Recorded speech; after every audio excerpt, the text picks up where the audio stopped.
Hello students, welcome to my YouTube channel. Students, ಇವತ್ತು ನಾವು class 10th maths first chapter real ನಂಬರ್ಸಲ್ಲಿ exercise 1.2ನ start ಮಾಡೋಣ.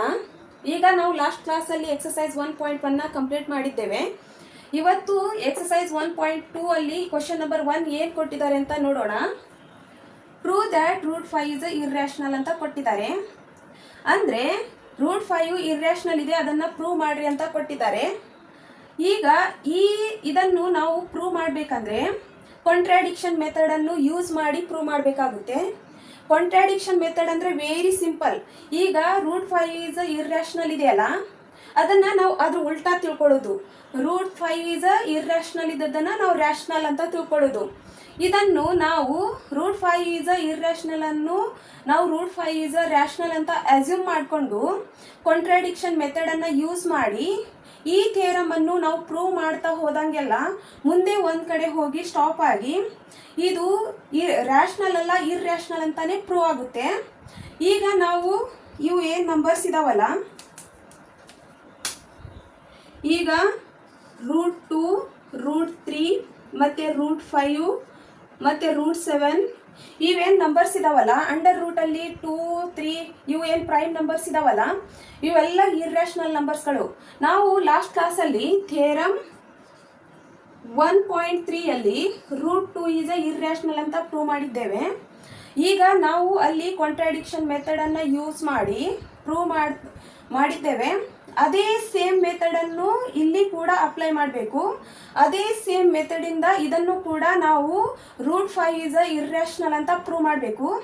ಈಗ √5 ಇಸ್ ಇರ್ರ್ಯಾಷನಲೇ ಇದೆ, ಇದನ್ನು ನಾವು ಪ್ರೂವ್ ಮಾಡಬೇಕಂದ್ರೆ ಇದ್ರ ಉಲ್ಟಾ ಕಾಂಟ್ರಾಡಿಕ್ಷನ್ ಮೆಥಡನ್ನು ಯೂಸ್ ಮಾಡಿ ಇದನ್ನು √5 ಇಸ್ ಇರ್ರ್ಯಾಷನಲ್ ಅಂತಾನೆ ಪ್ರೂವ್ ಮಾಡಬೇಕಾಗುತ್ತೆ. ಈಗ ನಾವು ಇದನ್ನು ಈಗ ಬರ್ಕೊಳ್ಳೋಣ, ಅಸ್ಯೂಮ್ ಮಾಡ್ಕೊಳ್ಳೋಣ √5 ಇಸ್ ರ್ಯಾಷನಲ್ ಅಂತ ಅಸ್ಯೂಮ್ ಮಾಡಿಕೊಂಡು ಈ ಪ್ರಾಬ್ಲಮ್ನ ನಾವು ಪ್ರೂವ್ ಮಾಡೋಣ. ಈಗ ಇಲ್ಲಿ ಬರ್ಕೊಳ್ಳೋಣ, let us assume to the contrary that √5 is rational. ಈಗ ನಾವು √5 ಇಸ್ ಇರ್ರ್ಯಾಷನಲ್ ಇದ್ದದ್ದನ್ನು ನಾವು ರ್ಯಾಷನಲ್ ಅಂತ ಅಸ್ಯೂಮ್ ಮಾಡ್ಕೊಂಡಿದ್ದೇವೆ. ಈಗ ನಾನು √5ನ ರ್ಯಾಷನಲ್ ಅಂತ ಅಸ್ಯೂಮ್ ಮಾಡ್ಕೊಂಡ್ಮೇಲೆ ನಾನು ಅದನ್ನು P/Q ಫಾರ್ಮಲ್ಲಿ ಬರಿಬಹುದು. ನಾವು ರ್ಯಾಷನಲ್ ನಂಬರ್ಗಳನ್ನ P/Q ಫಾರ್ಮಲ್ಲಿ ಬರೆಯುವ ಎಲ್ಲ ನಂಬರ್ಸ್ಗಳನ್ನು ನಾವು ರ್ಯಾಷನಲ್ ನಂಬರ್ಸ್ಗಳು ಅಂತ ಕರೆಯುತ್ತೇವೆ. ಹಾಗಾದರೆ ನಾನು ಇದನ್ನು ರ್ಯಾಷನಲ್ ಅಂತ ತಿಳ್ಕೊಂಡಿದ್ದೇನೆ. ಹಾಗಾದರೆ ಈ ನಂಬರನ್ನು ನಾವು P/Q ಫಾರ್ಮಲ್ಲಿ ಬರಿಬಹುದು. ಇಲ್ಲಿ ಬರ್ಕೊಳ್ಳೋಣ, √5 ಇಸ್ ಈಕ್ವಲ್ ಟು P/Q ಅಂತ. ಈಗ ನಾನು P/Q ಜಾಗದಲ್ಲಿ ಈ ಪ್ಲೇಸಲ್ಲಿ A/B ಅಂತ ಬರ್ಕೋತೀನಿ. ಈಗ P/Q ಪ್ಲೇಸಲ್ಲಿ ಇದರ ಸಿಂಪ್ಲೆಸ್ಟ್ ಫಾರ್ಮ್ A/B ಅಂತ ಬರ್ಕೊಂಡಿದ್ದೇನೆ. ಈಗ ಇದರ ಮಲ್ಟಿಪ್ಲೈಯಲ್ಲಿ ಏನೂ ಇಲ್ಲ ಅಂದರೆ 1 ಇದ್ದೇ ಇರುತ್ತದೆ. ಈಗ ಇಲ್ಲಿ 1 ಕಾಮನ್ ಬರ್ತಾ ಇದೆ. 1 ಕಾಮನ್ ಬಂದರೆ ಯಾವುದೇ ನಂಬರ್ಸ್ಗೆ, ಯಾವುದೇ ಪ್ರೈಮ್ ನಂಬರ್ಸ್ಗಳಿಗೆ 1 ಕಾಮನ್ ಬಂದರೆ ಅದನ್ನು ನಾವು ಕೋ ಪ್ರೈಮ್ಸ್ಗಳು ಅಂತ ಕರೆಯುತ್ತೇವೆ. ಈಗ ಇದು 1 ಕಾಮನ್ ಬಂದಿದೆ ಅಂದರೆ ಇದು A/B ಏನು ಬರ್ದಿದ್ವಲ್ಲ, ಇವು ಕೋ ಪ್ರೈಮ್ಸ್ಗಳು. ಈಗ ನಿಮಗೆ ಕೋ ಪ್ರೈಮ್ಸ್ ಅಂದರೆ ಈಗ 2 ಮತ್ತು 5 ಇವು 2 ಕೋ ಪ್ರೈಮ್ಸ್ಗಳು. ಈಗ ಇದನ್ನು ನಾವು ಈಗ 2/5 ಇದೆ ಅಂತ ತಿಳ್ಕೊಳ್ಳೋಣ. ಇದು ಡಿವೈಡ್ ಆಗಲ್ಲ. ಇಂಥ ನಂಬರ್ಸ್ಗಳನ್ನು ನಾವು ಕೋ ಪ್ರೈಮ್ ನಂಬರ್ಸ್ಗಳು ಅಂತ ಕರೆಯುತ್ತೇವೆ. ಇಲ್ಲೇನು ಇರುತ್ತೆ, ಇದ್ರ ಫ್ಯಾಕ್ಟರ್ 1 ಕಾಮನ್ ಇದ್ದೇ ಇರುತ್ತೆ. ಅದಕ್ಕೆ ನಾವು ಇಂಥ ನಂಬರ್ಸ್ಗಳನ್ನ ನಾವು ಕೋ ಪ್ರೈಮ್ ನಂಬರ್ಸ್ಗಳು ಅಂತ ಕರೆಯುತ್ತೇವೆ. ಈಗ ನಾವು ಇಲ್ಲಿ ಬರ್ಕೊಳ್ಳೋಣ, √5 ಈಗ √5 ಇಸ್ ಈಕ್ವಲ್ ಟು A/B ಅಂತ ಬರ್ಕೊಳ್ಳೋಣ. ಮತ್ತು A ಮತ್ತು B ಏನಿದಾವೆ ಕೋ ಪ್ರೈಮ್ಸ್ಗಳಿದಾವೆ, ಅದನ್ನು ಕೂಡ ಬರ್ಕೊಳ್ಳೋಣ. √5 ಇಸ್ ಈಕ್ವಲ್ ಟು A/B. ಈಗ ನಾನು P/Q ಪ್ಲೇಸಲ್ಲಿ A/B ಅಂತ ತಗೊಂಡಿದ್ದೇನೆ. ಈಗ ಇವು A/B ಏನಿದಾವಲ್ಲ ಇವೇನು ಕೋ ಪ್ರೈಮ್ಸ್ಗಳು. ಯಾಕಂದರೆ ಇಲ್ಲಿ 1 ಬಿಟ್ಟರೆ ಬೇರೆ ಯಾವ ನಂಬರ್ ಕಾಮನ್ ಇಲ್ಲ, ಅದಕ್ಕೆ ಇವು ಏನು ಕೋ ಪ್ರೈಮ್ಸ್ಗಳು. Where A and B are coprimes. ಈಗ ನಾವು ನೆಕ್ಸ್ಟ್ ಸ್ಟೆಪ್ ಏನಂದ್ರೆ ಇದನ್ನ ಕ್ರಾಸ್ ಮಲ್ಟಿಪ್ಲಿಕೇಶನ್ ಮಾಡ್ಕೊಳ್ಳೋಣ. ಇಲ್ಲಿ ಏನು ಇಲ್ಲ ಅಂದ್ರೆ ಒಂದು ಇದ್ದೇ ಇರುತ್ತೆ. √5b = a ಅಂತ ಆಗುತ್ತೆ. √5 ಮಲ್ಟಿಪ್ಲೈ ಮಾಡಿದ್ರೆ b, √5 ಮತ್ತು b ನ ಮಲ್ಟಿಪ್ಲೈ ಮಾಡಿದ್ರೆ √5b ಬಂತು. ಈಗ a × a, ಮತ್ತೆ ಇದನ್ನ ಸ್ಕ್ವೇರಿಂಗ್ ಬೋತ್ ಸೈಡ್ ಮಾಡ್ಕೊಳ್ಳೋಣ. Squaring both sides. ಈಗ ಇದನ್ನ ಬರ್ಕೊಳ್ಳೋಣ. √5b² = a² ಅಂತ ಬರ್ಕೊಳ್ಳೋಣ. ಈಗ ಇಲ್ಲಿ ರೂಟ್ ಕ್ಯಾನ್ಸಲ್ ಆಗಿ 5b² ಅಂತ ಬರುತ್ತೆ, ಮತ್ತೆ ಇಲ್ಲಿ a² ಅಂತಾನೆ ಬರುತ್ತೆ. ಈಗ ಇದು 5 ಏನಿದೆ ಅಲ್ಲ, ಇದು ಏದೇ ಒಂದು ಫ್ಯಾಕ್ಟರ್. ಯಾಕಂದ್ರೆ ಇಲ್ಲಿ ಮಲ್ಟಿಪ್ಲೈ ಅಲ್ಲಿ ಇದೆ ಅಂದ್ರೆ 5 ಇಲ್ಲಿ ಮಲ್ಟಿಪ್ಲೈ ಅಲ್ಲಿ ಇದೆ ಅಂದ್ರೆ ಇಲ್ಲಿ ಡಿವೈಡ್ ಅಲ್ಲಿ ಬರುತ್ತೆ. ಇದು 5 a² ನ ಡಿವೈಡ್ ಮಾಡುತ್ತದೆ. ಈಗ ಇಲ್ಲಿ ಬರ್ಕೊಳ್ಳೋಣ. 5 a² ನ ಡಿವೈಡ್ ಮಾಡ್ತಾ ಇದೆ ಅಂದ್ರೆ ಅದು ಎಗೂ ಕೂಡ ಡಿವೈಡ್ ಮಾಡುತ್ತದೆ. ನಾವು ಥಿಯರಮ್ 1.2 ಅಲ್ಲಿ ಇದನ್ನ ತಿಳ್ಕೊಂಡಿದ್ದೇವೆ. ಯಾವುದೋ ಒಂದು ಪ್ರೈಮ್ ನಂಬರ್ ಆ ನಂಬರ್ ಸ್ಕ್ವೇರ್ ನ ಡಿವೈಡ್ ಮಾಡ್ತಾ ಇದೆ ಅಂದ್ರೆ ಆ ನಂಬರ್ಗೂ ಕೂಡ ಡಿವೈಡ್ ಮಾಡುತ್ತದೆ ಅಂತ ನಾವು ತಿಳ್ಕೊಂಡಿದ್ದೇವೆ. ಈಗ ಇದು 5 ಇದರ ಸ್ಕ್ವೇರ್ ನ ಡಿವೈಡ್ ಮಾಡ್ತಾ ಇದೆ ಅಂದ್ರೆ ಇದೇ 5 ಎಗೂ ಕೂಡ ಡಿವೈಡ್ ಮಾಡುತ್ತದೆ. ಅದೇ ಮಾತನ್ನ ಇಲ್ಲಿ ಬರ್ಕೊಳ್ಳೋಣ. a² is divisible by 5. Therefore, a is also divisible by 5. ಈಗ ಈ 5 a² ನ ಡಿವೈಡ್ ಮಾಡ್ತಾ ಇದೆ ಅಂದ್ರೆ ಇದೇ 5 ಎಗೂ ಕೂಡ ಡಿವೈಡ್ ಮಾಡುತ್ತದೆ.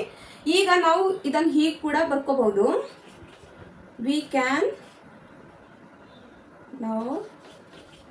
we can write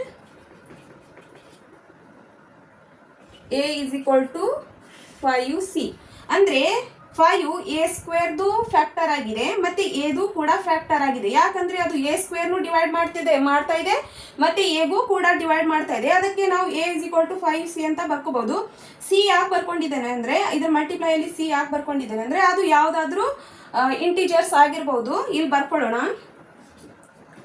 C is any integer. ಈಗ ಇದೇನಿದೆಲ್ಲ ಈ ವ್ಯಾಲ್ಯೂನ ಈ ಇಕ್ವೇಶನ್ ಅಲ್ಲಿ ಪುಟ್ ಮಾಡೋಣ. ಈಗ ಇಲ್ಲಿ ಬರ್ಕೊಳ್ಳೋಣ.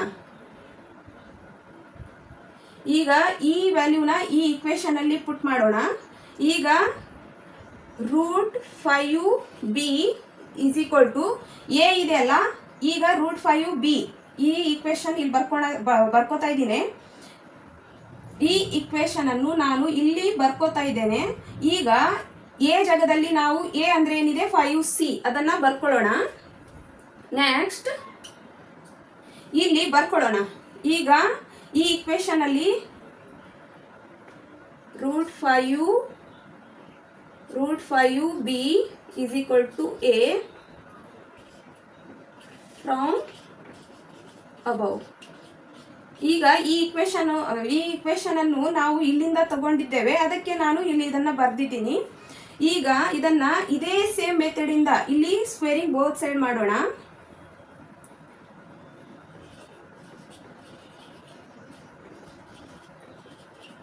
Both sides.